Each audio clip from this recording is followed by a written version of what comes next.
Welcome to the Deep Dive. The show where we kind of unpack a whole bunch of sources. Yeah, And we're going to try to pull out the key, the really important insights. right. So this deep dive is brought to you by Ben's Book Summaries. Okay. And today we are going to venture into this kind of captivating and complex world Yeah. of Nick Bilton's book, American Kingpin. Okay, great. So our mission today is to really pull out the core of the narrative, the big moments, Yeah. the characters that really shaped this story, and Yeah. ultimately, figure out why this story just grabs people so much. Why it resonates. Yeah. Yeah, and to do that, we're going to navigate some excerpts from the book itself to get right to the heart of it. Perfect. And at the center of this whole thing is Ross Ulbricht. Okay.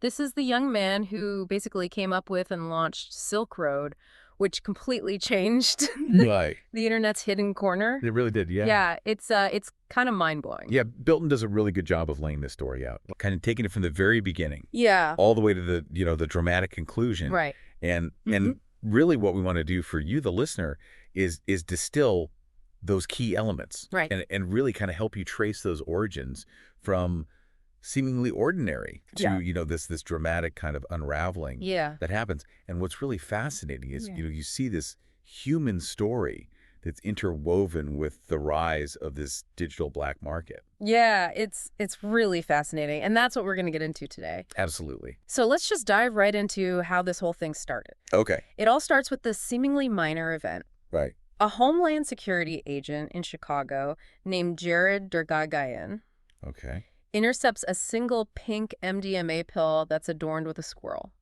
Oh, wow. And, most people would just be like, whatever. Right. But Jared just had this gut feeling that this was, It's like a little breadcrumb. yeah, it was leading to something way bigger. Yeah. It's almost hard to believe that this just colossal dark web enterprise, Right. Silk Road, started with something so small. It's amazing, isn't it? And what's really interesting there is the contrast Yeah. between, kind of traditional law enforcement Right. and this whole new breed of digital crime that was popping up. Right. They were so focused on, the traditional ways that drugs were moved. Right. And all of a sudden something completely different emerges. Right. And so Jared's intuition, even though all of his colleagues are focused on these other cases, Yeah. turns out to be so prescient. Yeah. They were dealing with, tons of heroin, tons of meth. Right. And he's focused on this one little pill. Yeah, it's wild. It really stood out. Totally. And as Jared's pursuing this hunch, we're introduced to Ross Ulbricht. Okay. He's this young guy searching for his place in the world. All right. And he was, engaging in all these libertarian debates when he was at Penn State. And interestingly, even back then, he was, in these arguments about drug legalization, emphasizing, individual rights. Oh, wow. And the potential for a safer society through, regulation of these substances. It's almost as if, those early conversations, those intellectual exercises were the sparks that lit the fire for Silk Road later on. And it's fascinating, how those early ideals, which you could argue are noble in theory, Right. get twisted and they get applied to something with huge consequences Right. in the real world. So, Yeah. the fact that he lived in a basement, he was dabbling in reselling books, Right. doesn't exactly scream criminal mastermind. Right. But, understanding how his libertarian philosophy evolved Right. is key to understand this whole story. Totally. He genuinely believed that he was creating this free marketplace. Yeah. And that conviction, even though it's misguided, Right. is such a powerful motivator Yeah. for him throughout this whole thing. And it wasn't just, this abstract theory. Right. His personal life also played a role in those early stages. Okay. So his relationship with Julia offers this really revealing perspective. Okay. She was there when he was coming up with some of his more unconventional projects, Right. like this secret mushroom lab he had. Really? And you can sense her anxieties, Yeah. that worry about the legality and the scope of what he was getting into. Yeah, it's interesting how Julia's perspective really grounds the narrative. Right. She gives voice to the ethical and legal concerns that Ross's libertarianism kind of seemed to sidestep. Right. The mushroom lab is an early step into this illicit world. Right. And her apprehension foreshadows the much bigger challenges Yeah. that they're both going to face with Silk Road. And here's where it gets really interesting. Go. The book draws a connection to Breaking Bad. Oh, wow. Particularly the character of Walter White, Heisenberg. Yeah. That whole idea of, this seemingly regular person who justifies all these, ethically ambiguous actions through his intelligence and this sense of personal justification. Yeah. It just really resonated with Ross. Mm. And it's funny, initially, he thought the premise of Breaking Bad was just so far-fetched, something that couldn't happen in real life. It's ironic. The irony is just so palpable. It's amazing, right? Yeah. And I think that connection to Breaking Bad gives us such a powerful insight into how Ross was thinking. Right. The seductive nature of power, even if it's through illegal means. Yeah. And the potential to justify it all. Yeah. If you believe you're acting for some greater good, no matter how skewed your view of that is. Right. And so his disbelief that could happen in real life just makes his journey all the more compelling. Yeah. And maybe a little bit unsettling. Oh, for sure. Yeah. Yeah.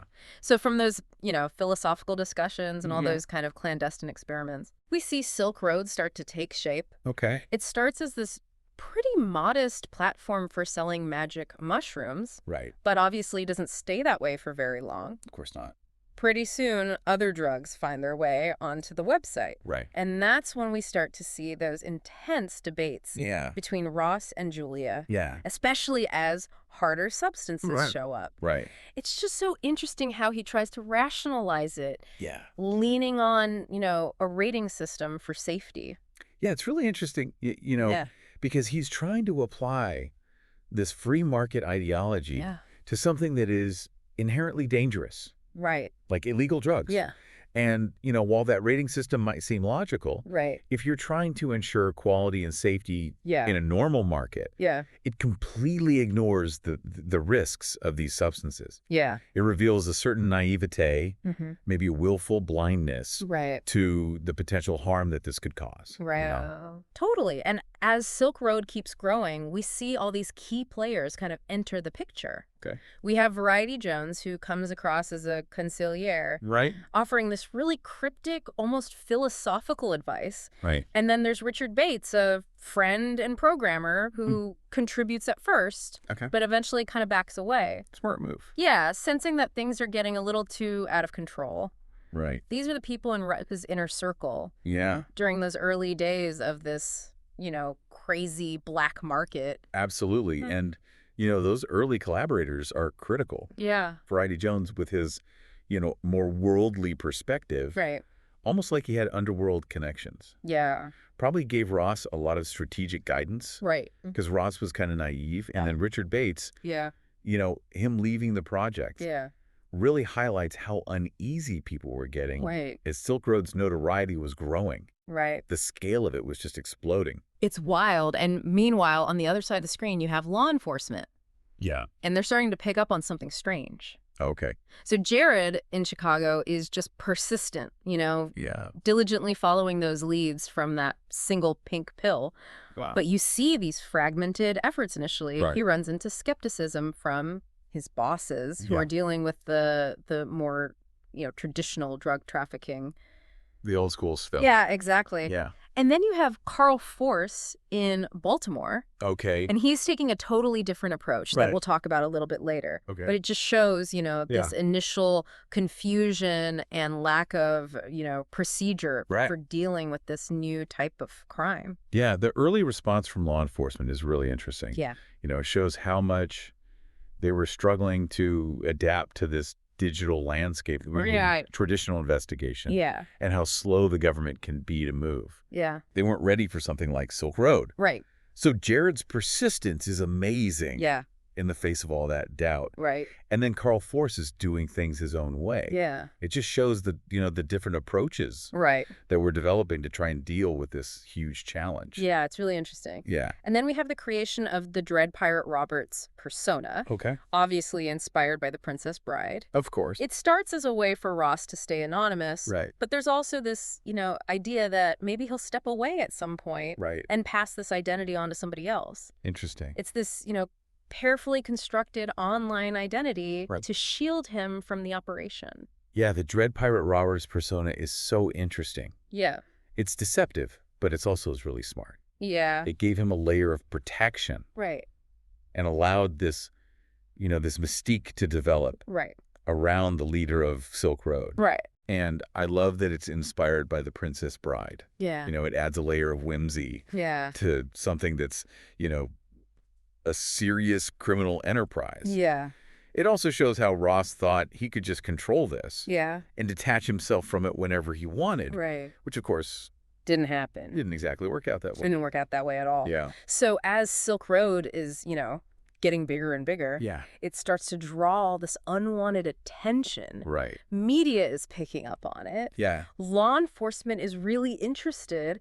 Yeah. Even Senator Chuck Schumer gets in on it. Really? Yeah, publicly criticizing Bitcoin and Silk Road. Wow. This puts huge pressure on Ross and the whole operation. Yeah, and, that scrutiny from the media and political figures like Senator Schumer, right? It really validates what Jared was worried about. Right. It shows that Silk Road wasn't in the shadows anymore. Yeah. And the stakes are getting higher for everybody involved. Both those running it and those trying to shut it down. And it's not just external pressure. Right. Silk Road's also facing these internal threats, like hacking attempts. Right. So Ross is constantly having to upgrade security. Right. This never-ending battle. Yeah. To protect the site. Makes sense. And protect everybody's identities and their money.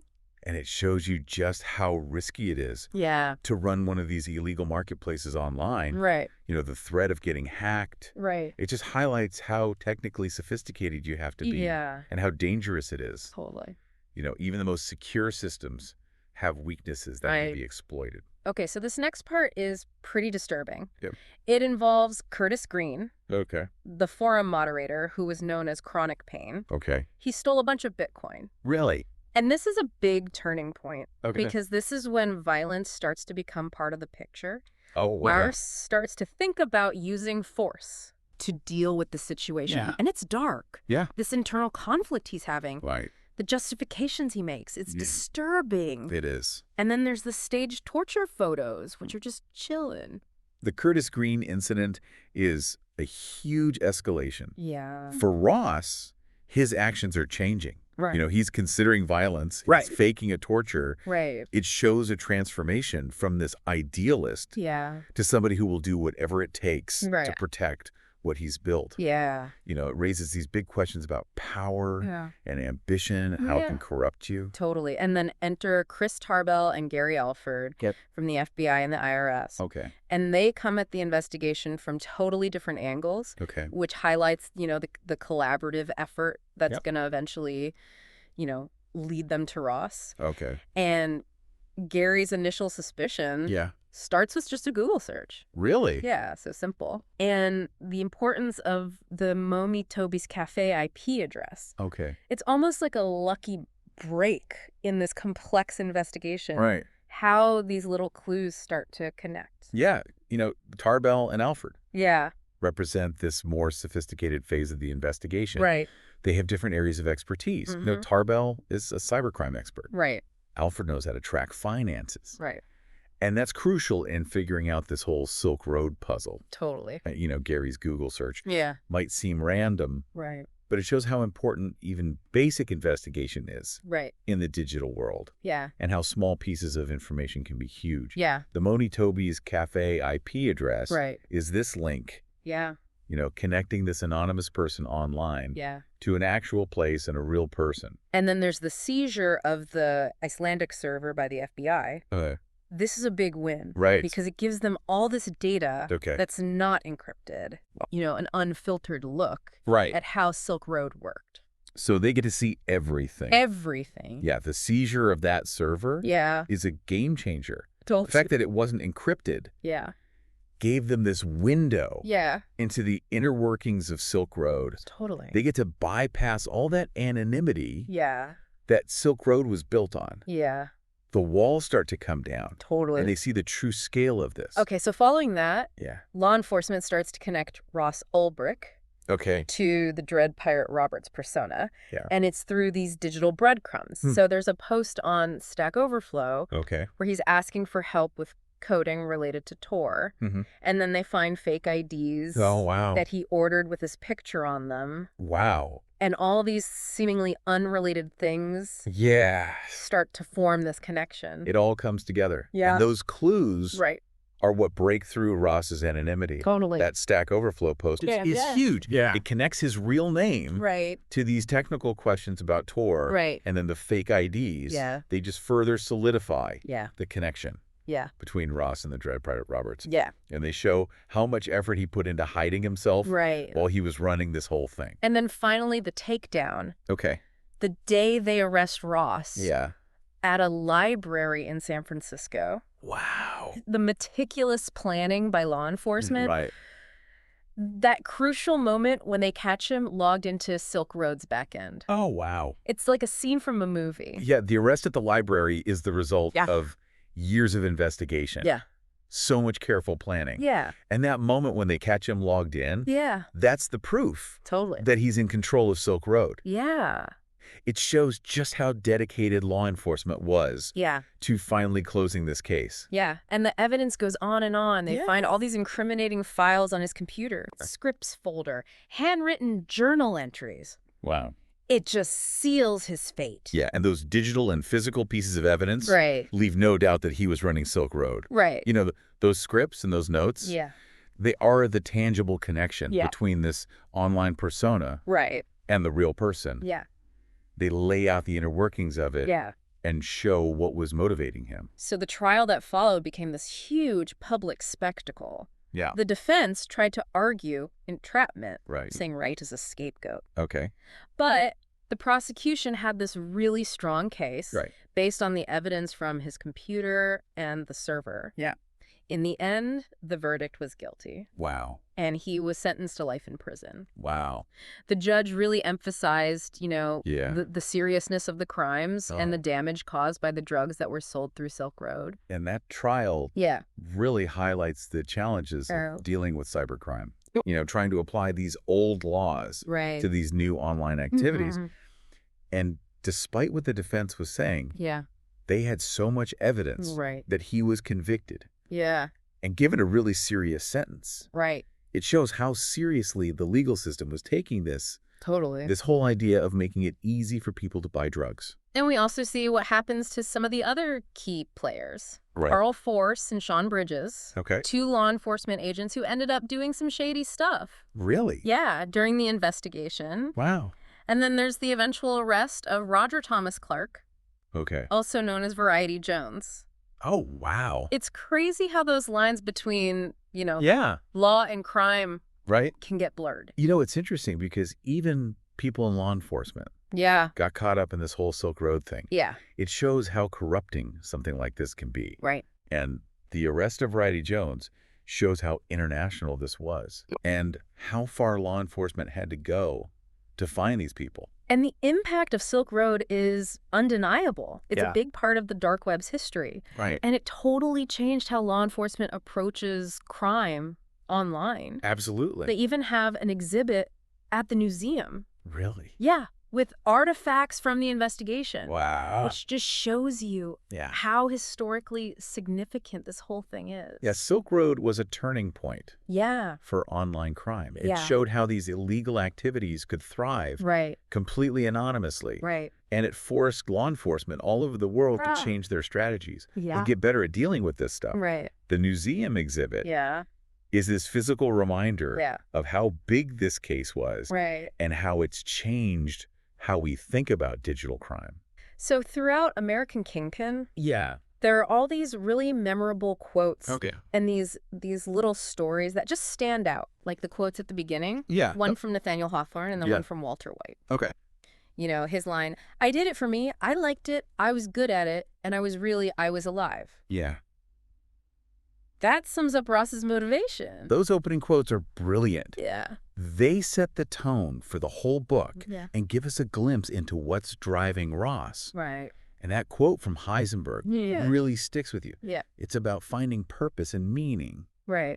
Even if it's through, you know, illegal means. It's powerful stuff. And then you have Julia, Yeah. And she's just shocked when she sees how Ross is living this basement apartment. Right. Doesn't really match the image of, this mastermind criminal. And then there's Ross's statement from that debate at Penn State. Okay. Where he says, it is not the government's right to tell the people what they can and cannot put in their bodies. Right. Which sums up his libertarian beliefs. Yeah, Julia's reaction to the basement is just a great detail. Yeah. It shows the contrast between his regular life and what he's doing online. Right. And that statement from the debate really shows us the core of his beliefs. Right. The idea of individual freedom. Right. And limiting what the government can do. Yeah. That's what led to Silk Road. Then you have Variety Jones, who's always giving this cryptic advice, like so successful they had to shut it down. Yeah. Which is just such a perfect way of describing Silk Road. Yeah, Variety Jones's quote just perfectly captures how successful Silk Road was. Right. And how that success is what led to its downfall. Right. Can't be that big and illegal and not get noticed. Yeah. And then Carl Force's first email to DPR under the name Knob. Right. Mr. Silk Road, I am a great admirer of your work. It's just so bizarre. It's crazy, right? Ethically questionable. It shows how law enforcement sometimes use these questionable tactics. Yeah. And the strange relationship between the agents and the people they were going after. Yeah. And then DPR says this thing, before I die, I want the world to be so radically different that I will be able to tell my story in person without repercussion. Wow. That's his big vision. The big vision, yeah. And then he says this to Julia. Okay. I think a man is his own God and can decide for himself what's right and wrong. Wow. Which is how he justifies everything. Yeah. DPR's statement shows how ambitious he was. Yeah. And how much he believed in what he was doing. Right. Even when he was facing all these charges. Right. And what he says to Julia, it's like he thinks he's above the law. Yeah. Like he can decide what's right and wrong. So why should you, the listener, care about Silk Road? Yeah. It asks these really important questions about freedom and government control. Right. The things that can happen when technology changes. And how crime is changing online. Absolutely. It makes you think about, anonymity online, how to regulate these digital spaces. Right. And how human behavior drives both innovation and illegal activity. It's also a warning. Yeah. About how good intentions can lead you down a dark path. Yeah, and there are all these moments in the story where little things, like that one pink pill, a random Google search, or a post on a coding forum, end up being critical to the whole investigation. It's crazy. Yeah, it shows you how connected everything is in this digital world. And even small things can have huge consequences. Those small details are fascinating. Yeah. They show how information flows online. Right. And how even tiny mistakes can come back to haunt you. Yeah. And they also show how smart the investigators were. Right. Piecing all these clues together. American Kingpin is just such a compelling story. It is. It's a warning about ambition. Yeah. The appeal of the digital world. Right. And how we define freedom and responsibility. It's a story that's still relevant today. Totally. It makes you think about the future of online spaces. This tension between freedom and the need for rules. Right. And how to